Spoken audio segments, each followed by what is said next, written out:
হলো? মিটমিট করে দেখছো কি? আপদে বিপদে কোন কাজটায় লাগো তুমি? না মানে জাহাপানা, সেইভাবে তো ভেবে দেখিনি। ভাবলেও কিচ্ছু মাথায় আসবে না, কারণ তুমি একটি লবডঙ্কা। আগে জাহাপানা, আপনি যখন বলছেন তখন তাই। তাই তাই করে কতদিন আর এমন হাই তুলবে? আজ তুমি যদি কাজের হতে, তাহলে আমাকে 7-5 ভাবতে হতো।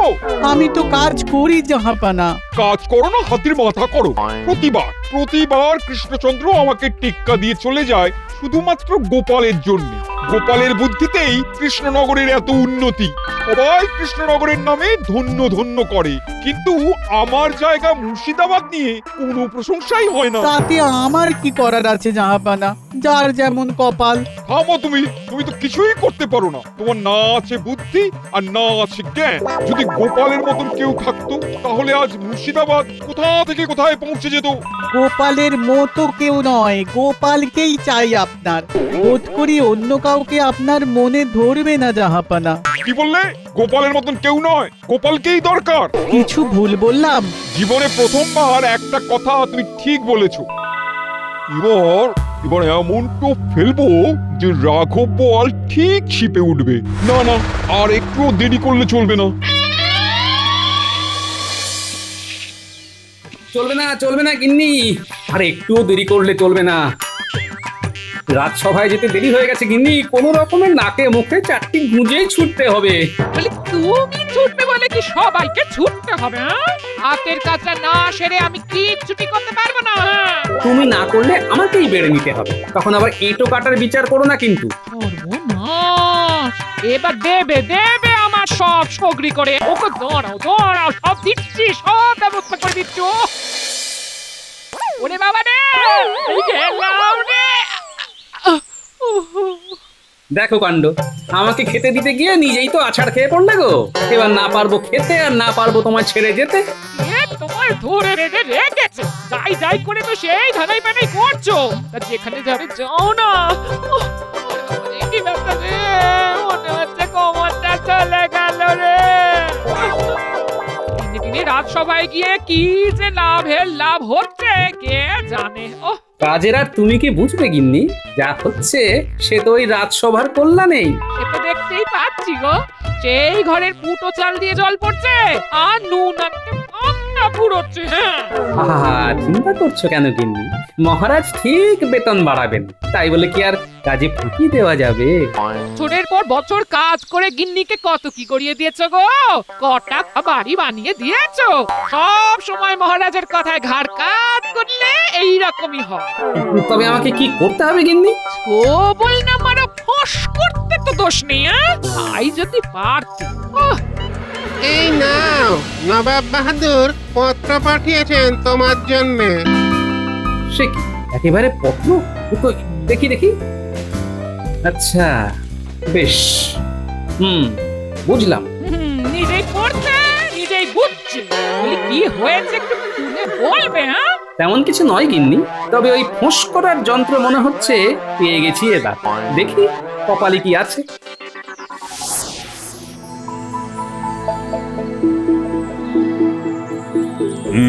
তাহলে মন্ত্রী, রাজ্যে সবকিছু ঠিক আছে তো? একেবারে সুশাসন চলছে মহারাজ। হ্যাঁ, তবে সেটা চালাতে গিয়ে আমার উপর একটু চাপ পড়ছে বটে। তবে মন্ত্রী হয়েছি যখন, তখন ওটুকু তো সামলাতেই হবে মহারাজ। কি উত্তম চিন্তা ভাবনা! যথার্থই আপনি প্রজাহিতৈষী মন্ত্রী মশাই। যাই বলুন আর তাই বলুন, আপনার তুলনা নাই। এত প্রশংসা সহ্য হবে তো মন্ত্রী মশাই? তবে যেভাবে মন্ত্রীমশাইয়ের চাপ পড়ছে, তাতে মনে হচ্ছে অবিলম্বে মহারাজের কিছু ভাবনা চিন্তা করা প্রয়োজন। রাজ্য পরিচালনার জন্য আরো সভাসদের প্রয়োজন আছে কি? তুমিই বলো মন্ত্রী। কি প্রয়োজন মহারাজ? কথাতেই তো আছে, অধিক সন্ন্যাসীতে গাজন নষ্ট। তাই যেমন আছেন সেটাই ঠিক আছে। না, কাজের চাপ বাড়ছে, বাড়তি কেউ এলেই ভালো। কি বলো গোপাল, খুব কি ভুল বলা হলো? নতুন কেউ আসা তো আর মুখের কথা নয়, তবে যারা সভায় আছে মহারাজ তাদেরই সবাইকে ধরে রাখতে পারবেন কিনা সেটা নিয়েই ভাবনা হচ্ছে। কেন গোপাল, এমন কথা কেন বলছো হঠাৎ? এবার বুঝলেন তো মহারাজ ভেতরের কথা। নবাব বাহাদুর মোটা বেতনে আমাকে মুর্শিদাবাদে ওনার দরবারে নিয়ে যেতে চাইছেন, সঙ্গে আরো অনেক সুযোগ সুবিধা। তবে কি গোপাল, সত্যি সত্যি তুমি এবার দল বদল করবে?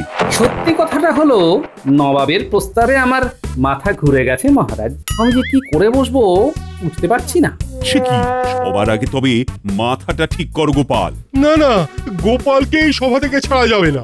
গোপাল নাকি করবে দল বদল, চলে যাবে মুর্শিদাবাদ। থেকে থেকে নবাবের এ কেমন ফাঁদ। এটা সম্পূর্ণই গোপালের সিদ্ধান্ত। ও যেমনটাই ভাবুক আমাদের সেটাই মেনে নিতে হবে, কি আর করা যাবে, তাই তো মহারাজ? হ্যাঁ হ্যাঁ, তাই বই কি। হয়েছে হয়েছে, এতদিনে কাজের মতো কাজ একখানা হয়েছে। আনন্দের কারণটা কি শুনি? একেবারে নাচতে নাচতে চলে এলে যে। আছে আছে আছে, কারণ আছে গিন্নি, কারণ আছে। মনে হচ্ছে এবার গোপালকে ঘাট থেকে ঝেড়ে ফেলা যাবে। কেন? কি এমন কুসমন্তর করলো যে গোপাল সুসুর করে ঘাট থেকে নেমে যাবে? আমাকে কিছু করতে হয়নি, যা করার নবাবই করেছেন ভেতরে ভেতরে। গোপাল দল বদলে নবাবের দরবারে চাকরি করতে যাবে। নবাব বললেই গোপাল চলে যাবে? এটা কি মামার বাড়ির আবদার নাকি? অত সুযোগ সুবিধা পেলে গোপাল কেন, গোপালের ঘাড়ও যাবে। তাহলে বোঝো তুমি কেমন মান খাও মোটা। গোপালের এবার তর করে উন্নতি হবে, সে ধরা ছোঁয়ার বাইরে চলে যাবে। এটা বুঝছো না? এটা আনন্দ করছো? এই মরেছে, গিন্নি যে সবটা কেমন গুলিয়ে দিল। তোমার যখন নবাবের দরবারে চাকরি পাওয়ার মুরদ নেই, তখন এখানে এমন কিছু করো যাতে মহারাজের মন জয় করে বাড়তি সুযোগ সুবিধা আদায় করা যায় গো। তাহলে আমি ধন্য হব। তোমার জন্য এইটুকু করতে পারবো না? তাই আবার হয়? ভরসা রাখো গিন্নি, এই সুযোগে মহারাজকে একেবারে ফর্সা করে ছাড়বো।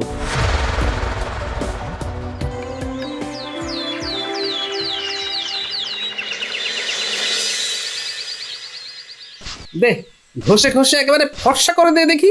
এই যে দেখো। আহ, এবার যেন হাত পায়ের জড়তাগুলো কাটছে, বড় আরাম হচ্ছে রে। নে নে নে, চালিয়ে যা। নিজের আরামের কথাই তো সারা জীবনটা ভেবে গেলে গো। তবু গিন্নিকে জীবনে একটু আরাম আয়েশ দেওয়ার কথা ভাবতে পারলে না গো। এটা কিন্তু তোমার ভারী অন্যায় দাদু। দিদার বুঝি মন খারাপ হয় না? হ্যাঁ হ্যাঁ, হওয়াই বই কি। তা কিসে তোমার আরাম আয়েশ হবে গিন্নি? সেটাও কি আমায় বলে দিতে হবে গো? নবাবের প্রস্তাবে রাজি হয়ে গেলেই তো দাস দাসী, এই গয়না ভর্তি আলমারি, টাকা বাড়ি সব হবে। সেটা তুমি কেন ভাবছো না গো? তুমি বুঝি ভেবে ফেলেছো? তা আর কি কি ভাবলে গিন্নি, তুমি বলো আমি শুনি। কেন? আমি তো চোখ বন্ধ করলেই মুর্শিদাবাদে গঙ্গার ধারে আমাদের দুমহলা বাড়ি, এই বাড়ির সামনে চুরি গাড়ি। গোপাল দাদু, তুমি সত্যি সত্যি মুর্শিদাবাদ চলে যাবে? না গেলে কি আর দিদা এমনি এমনি এসব ভাবছে? কিন্তু দাদু তো কিছুই বলছে না, চুপ করে আছে। কথাতেই তো বলে মৌনতা সম্মতির লক্ষণ। যাক বাবা, তাহলে তোদের দাদুও আমার মতোই ভাবছে রে। মুখে না বলুক, মনে মনে মুর্শিদাবাদে যাওয়ার জন্য তৈরি হয়েই আছে। দেখি শেষ পর্যন্ত ওনার মাথাটা ঠিক থাকলে হয়।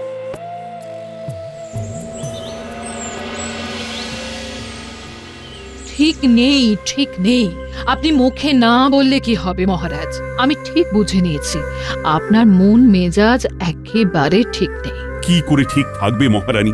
এই অবস্থায় কারণ মেজাজ ঠিক থাকে? আপনি নিশ্চয়ই আবার গোপালের ব্যাপারটা নিয়ে ভাবছেন মহারাজ। তাছাড়া আর কি? না না না, গোপালকে বোধহয় আর ধরে রাখা যাবে না। মন খারাপ করবেন না মহারাজ। তার থেকে আমি বলি কি, আপনি বরং নবাবের সাথে কথা বলে দেখুন একবার। সেটা কি আর ভাবিনি ভেবেছো? ভেবে যখন ফেলেছেন মহারাজ, তখন তো করে ফেললেই হয়। শুধু শুধু মনের ভার বাড়াচ্ছেন কেন? আমি কি আর এমনি বসে আছি? নবাবকে আমি খুব ভালো করেই চিনি। নবাব যখন একবার ভেবে ফেলেছেন তখন যে কোনো উপায়েই গোপালকে তার কাছে নিয়ে যাবেন। বলেন কি? তার জন্য যত অর্থ লাগে ব্যয় করতেও পিছপা হবেন না। তবে তো সত্যি চিন্তার ব্যাপার। সে তো বটেই, নবাবের সঙ্গে পেরে ওঠা আমার কম্য নয়। আমার তো এবার অন্য একটা চিন্তা হচ্ছে। গোপাল যদি সত্যি সত্যি চলে যায় তবে গোপালের বিকল্প কি হবে মহারাজ? কঠিন প্রশ্ন মহারানী, এর জবাব তো আমার কাছেও নেই। কে নেই কে নেই ওই তো গোপালের আসন ফাঁকা। এতে আর অবাক হওয়ার কি আছে মহারাজ? গোপাল কি তবে সত্যি চলে গেল, তাও আবার আমাকে কিছু না জানিয়ে? বিস্ময়তে হচ্ছে আমার মুখটা কেবল গোপাল ছাড়া রাজসভা যেন করছে খ খ। এটা একদম ঠিক, গোপাল না থাকা মানে সবটাই কেমন নিষ্প্রাণ। গোপালের খোঁজে প্রহরী পাঠাই তাহলে? এখনো যদি এখানে থাকে তাহলে ওকে যেতে বাধা দেব। বাধা দিলেও কি বেঁধে রাখা যাবে তাকে? যে যাবার সে এমনি যাবে। সেই জন্যই তো বলছি, যে গেছে তার জন্য আফসোস না করে যে আছে তাকে নিয়ে মনটা ঠিক করুন মহারাজ। কিন্তু সেই বিকল্পটা কি? ধান ভানতে ভাঙা কুলো আমি তো আছি মহারাজ। বেদান, তুমি? আগে হ্যাঁ মহারাজ, মন্ত্রী মশাই খুঁজে খুঁজে আমার কাছে গিয়ে আমাকে রাজি করিয়ে নিয়ে এসেছেন কৃষ্ণনগরের হাল ধরার জন্যে। সে না হয় বুঝলাম, কিন্তু তুমি কি আর গোপালের মতো সব সামলাতে পারবে? বুদ্ধিতে গোপালকে বলে বলে 10 গোল দেবে ভগবান। তাই মহারাজ, গোপাল দল বদলালেও আপনার দল ভেঙে পড়বে না। আমি অন্তত সেটা হতে দেব না মহারাজ। আহা, দেখেছেন মহারাজ, দেখেছেন আপনার জন্যে, আপনার রাজ্যের জন্যে কতটা ভাবেন আমাদের মন্ত্রী মশাই। তাই তো দেখছি। ভেবে দেখলাম মন্ত্রী খুব একটা ভুল কিছু বলেনি।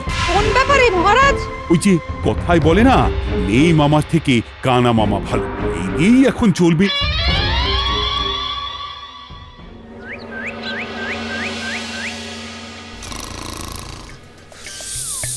বলি বেলা তো কম হলো না গো, এখনো একবার এ পাশ আর একবার ও পাশ করে যাচ্ছ গো। বলি এভাবেই শুয়ে শুয়ে কাটাবে নাকি কতটা একটু নাড়াবে? শুধু নড়ানড়ি করে কাজ কি গিন্নি? তার চেয়ে যেমন আছি তেমনি থাকি। কাজের মধ্যে দুই, খাই আর শুই। দেখো কাণ্ড, যত ডাকছি তত পাশ ফিরে ফিরে শুচ্ছে। না না না না, নবাবের কাছে যাওয়ার আগে যেন দিনে দিনে ইনি আরো আলসে হয়ে যাচ্ছেন, আলসে হয়ে যাচ্ছেন। কিন্তু একে বিছানা থেকে তুলি কি করে? তুললে ভালো, না তুললে আরো ভালো। ভালো রে ভালো, তবে তুমিও শুনে রাখো, এইভাবে শুয়ে বসে থাকলে নবাবও চাকরিতে রাখবে না, তখন আবার কৃষ্ণনগরে ফিরে আসতে হবে। হ্যাঁ, তাতে আর ক্ষতি কি? যে কোনো একটা জায়গায় তো চাকরি থাকবে, তাহলেই হবে। ও দাদু, তুমি এখনো শুয়ে আছো? ওঠো ওঠো ওঠো ওঠো, তাড়াতাড়ি ওঠো। দেখি রে, তোরা তো দেখছি হাজির হয়ে গেছিস। খবর আছে দাদু, একেবারে জবর খবর আছে। আমরা নিজের চোখে দেখলাম ভগবান দাদাকে নিয়ে মন্ত্রী মশাই রাজসভার দিকে যাচ্ছেন। বুঝিস কি, তার মানে হাওয়া বুঝে মন্ত্রীমশাই ঘোলা জলে মাছ ধরতে নেমে পড়েছে। বেশ তো, আমিও না হয় আরেকটু জল ঘোলা করি তাহলে।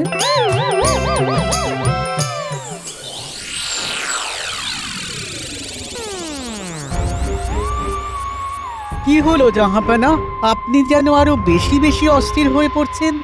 না না, একটু স্থির হয়ে বসুন না জাহাপানা। পারছি না, স্থির হতে পারছি না।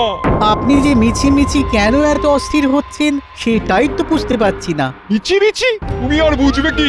আজ 2 দিন হয়ে গেল গোপালের কাছ থেকে এখনো কোনো উত্তর এলো না। তবে কি গোপাল আমার প্রস্তাবে রাজি হলো না? এই ব্যাপার, আপনি নিশ্চিন্ত থাকুন জাহাপানা, আপনার প্রস্তাব গোপাল ফেলতে পারবে না। তবে কি হলো? তবে বলে আবার ঠোক গিললে কেন? না, মানে বলছিলাম কি, গোপাল এলে আমার চাকরিটা থাকবে তো জাহাপানা? যার যা ঠান্ডা।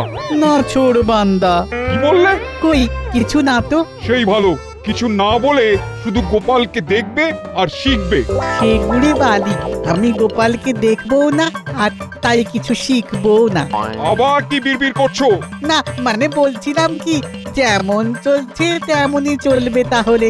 মোটেই না, এবার তুমি নিজে যাবে কৃষ্ণনগরে, তাও একেবারে 1 মাসের অগ্রিম বেতন গোপালের কাছে নিয়ে। দেখি চোখের সামনে অত মোহর দেখলে গোপাল কি করে স্থির হয়ে থাকে।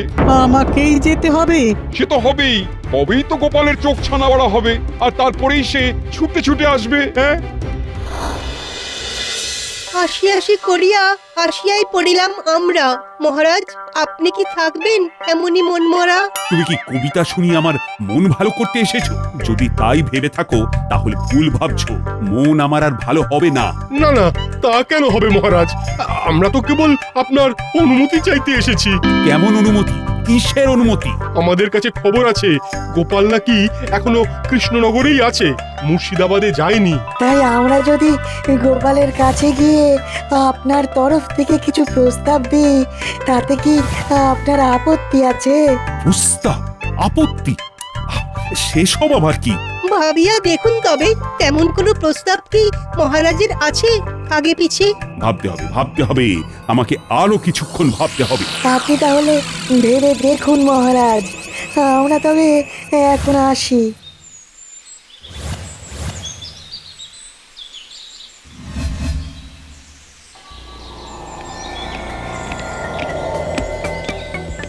আজ কি বাগানেই সবার কাজ ছেড়ে ফেললেন মহারাজ? না না, তা নয়, তবে ওরা যা বলে গেল সেটাও ভেবে দেখতে হয়। মহারাজ, এই ছোট মুখে বড় কথা মনে হতে পারে, তবু বলি যেন ভুলেও ওদের গোপালের কাছে পাঠাবেন না। হ্যাঁ, পাঠাবো না? কিন্তু কেন? তাহলে কিন্তু ওরাও হাত থেকে ফসকে যাবে। একটা শিয়াল ডাকলে যেমন 10টা ডেকে ওঠে, তেমনি গোপাল যখন নবাবের ডাকে সাড়া দিয়েছে তখন ওর দেখা দেখি বাকিরাও সাড়া দেবে। সে কি, তাই বুঝি? এরকমও হতে পারে? না হওয়ার কি আছে? নবাব যদি গোপালের সাথে সাথে ওদেরও পেয়ে যায় তবে কি সেই সুযোগ ছাড়বে ভেবেছেন? হ্যাঁ, অকাট্য যুক্তি। ব্যাপারটা উড়িয়ে দেওয়া যাবে না। তার চেয়ে গোপাল যাচ্ছে যাক, বাকিদের আর এর মধ্যে জড়াতে হবে না। ঠিক বলেছ মন্ত্রী, ভগবানের কথায় যুক্তি আছে। দেখলেন তো মহারাজ, ভগবান এসেই কেমন তার কাজ শুরু করে দিয়েছে। বলেছিলাম না, বুদ্ধির দিক থেকে ভগবান গোপালের থেকে 1 কাঠি এগিয়ে। এবার প্রমাণ হলো তো মহারাজ। এখন তাহলে কি করি আমি? আপনি বরং গোপালের কথা মন থেকে মুছে দিন এবার, সেটাই ভালো হবে।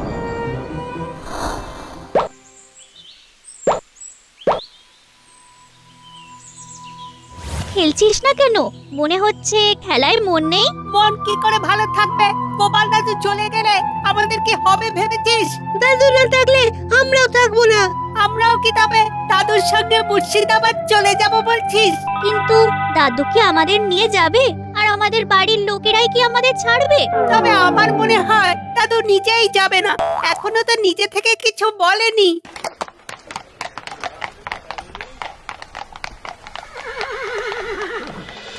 কিন্তু এদিকে যে অন্য গল্প দেখছি রে, উজির মশাই চলে এসেছে। তার মানে কি এবার নবাব বাহাদুর আরো বড় কোনো তোড়জোড় করছে? বুঝতে পারছিস না? উজির মশাই গোপাল দাদুকে সঙ্গে করে নিয়ে যেতে আসছে। চল চল তাহলে দল বেঁধে গিয়ে দেখি। এই বেলা দেখছি শরীরটা যেন কেমন ম্যাচ ম্যাচ করছে। না, আর একটু গড়িয়ে নি তাহলে। তোমার ব্যাপারটা কি বলো তো?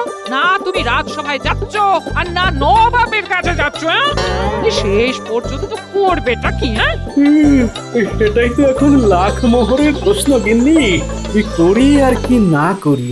এই দেখো, এরকম হেয়ালি আমার মোটেও পছন্দ হয় না। যেটা করবে সেটা ঝেড়ে কষো দেখি।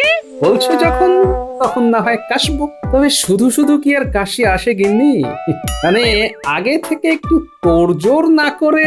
তাহলে নবাবের দরবারে যাবে বলে তোড়জোড় করেই ফেললে গোপাল? একই মহারাজ, আপনি? মনে হচ্ছে আমাকে দেখে বেশ অবাক হলে। তুমি কি অন্য কাউকে আশা করেছিলে? এই যে গোপাল, চটপট তৈরি হয়ে নাও, এবার যে বেরোতে হবে।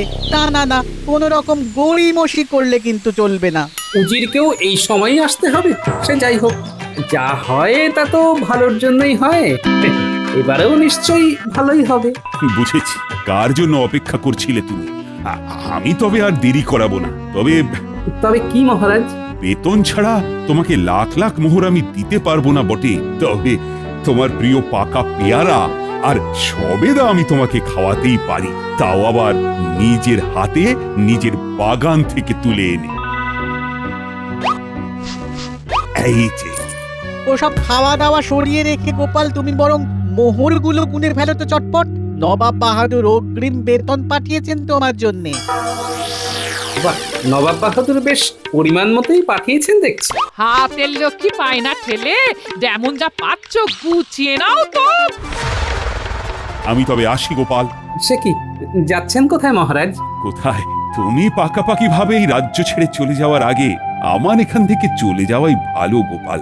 জানি জানি জীবনে অর্থের প্রয়োজন আছে, তাকে কি আর অস্বীকার করা যায়? মহারাজ, অর্থ তো চাইলে আমি অনেক পেতে পারি, কিন্তু নিখাদ ভালোবাসা আপনার কাছ থেকে ছাড়া আর কোথায় পাবো বলুন তো? আমার কাছে অর্থ নয়, ভালোবাসার দাম অনেক বেশি, তাই আমি কোথাও যাচ্ছি না মহারাজ, কৃষ্ণনগরেই থাকছি। কি বলছো কি গোপাল? সত্যি সত্যি তুমি আমাকে ছেড়ে যাবে না? বড্ড ভালো, মাঝে মাঝে রাগ হয় বটে, তবে সত্যিও একদম অন্যরকম। আজ আমার চোখ খুলে দিলে। এই জন্যেই গোপাল তুমি সবার থেকে আলাদা। গোপাল